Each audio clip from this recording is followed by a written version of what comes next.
18h14, l'actualité à l'étranger. Elle nous mène tout d'abord en Syrie. Nous allons revenir un instant sur les événements dramatiques d'hier, après la mort de notre confrère d'envoyé spécial Gilles Jacquier, tué donc par un éclat d'obus en Syrie. Il se trouvait dans un quartier alawite de la ville de Homs. Les alaouites sont une minorité chiite, proche du régime de Bachar el-Assad, le président.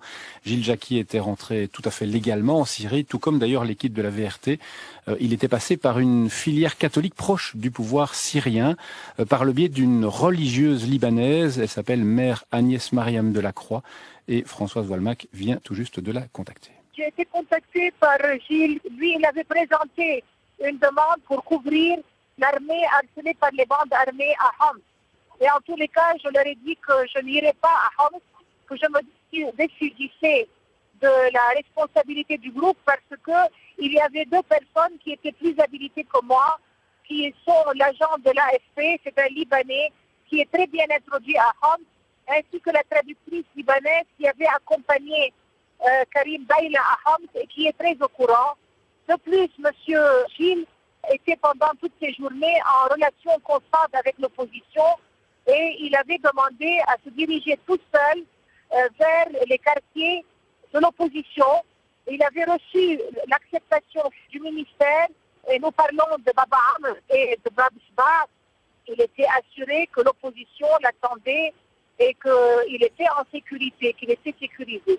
Voilà donc pour le témoignage de cette religieuse qui a permis à Gilles Jacquier, notre confrère, d'entrer en Syrie. Alors à ce stade, on s'interroge évidemment sur l'origine de ces tirs de mortier. Ils ont fait au total 7 morts, 22 blessés.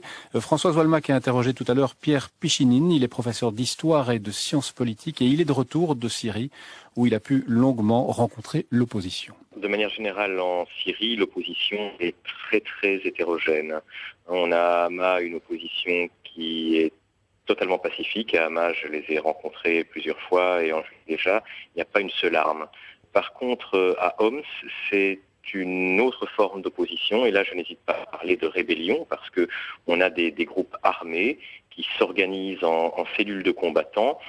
Et donc, il y a quelques jours, je me trouvais avec eux, j'ai passé 2 jours avec eux, et une nuit dans un quartier donc qui est en révolte. Il y a 2 quartiers de Homs seulement qui sont en révolte, et qui sont bombardés la nuit, ça il faut le dire quand même, hein, c'est assez violent par les chars du gouvernement. Mais c'est les seuls actes de violence vraiment que j'ai vus en Syrie, à part les agressions salafistes qui se passent ici et là dans le pays où les gens sont enlevés, décapités, mutilés, ça c'est tout à fait autre chose, c'est encore un autre groupe d'opposants. Mais donc à Homs, moi je ne peux pas imaginer que ce qui s'est passé hier, hein, l'attentat contre le groupe de journalistes qui visitaient Homs, vienne de cette opposition de Homs. Parce qu'à Homs, il n'y a pas d'apport extérieur au niveau de la révolte, ce sont vraiment des citoyens de la ville, des gens très simples, très humanistes, et je ne peux pas imaginer que cet attentat vienne de cette opposition-là. Même s'il est armé, mais d'armes légères, des kalachnikovs, des grenades à main, ce qu'ils ont pu récupérer et qui notamment dans leur combat contre l'armée, ce sont des armes qui étaient déjà présentes en Syrie. Le quartier qui a été visé hier est un quartier habité par des alaouites, donc les membres de la confession du président Bachar. Vous ne pensez pas que l'opposition pourrait s'en prendre à cette population alaouite parce qu'elle est de la même confession que le président ?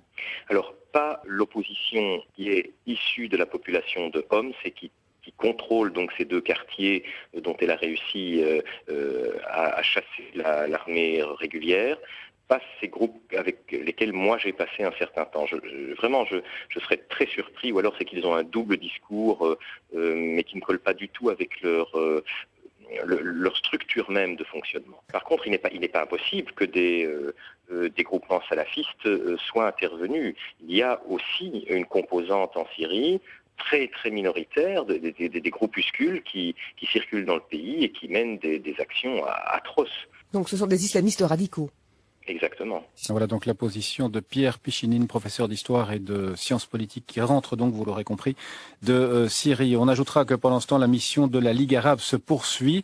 Ses moyens restent extrêmement limités. Plusieurs observateurs, et notamment un Algérien et un Soudanais, ont d'ailleurs préféré quitter cette mission. L'un d'eux affirme qu'il avait l'impression de donner, je cite, au président syrien une plus grande chance de continuer à tuer. Fin de citation. Voilà donc pour ce dossier sur la Syrie préparé ce soir par Françoise Walmack.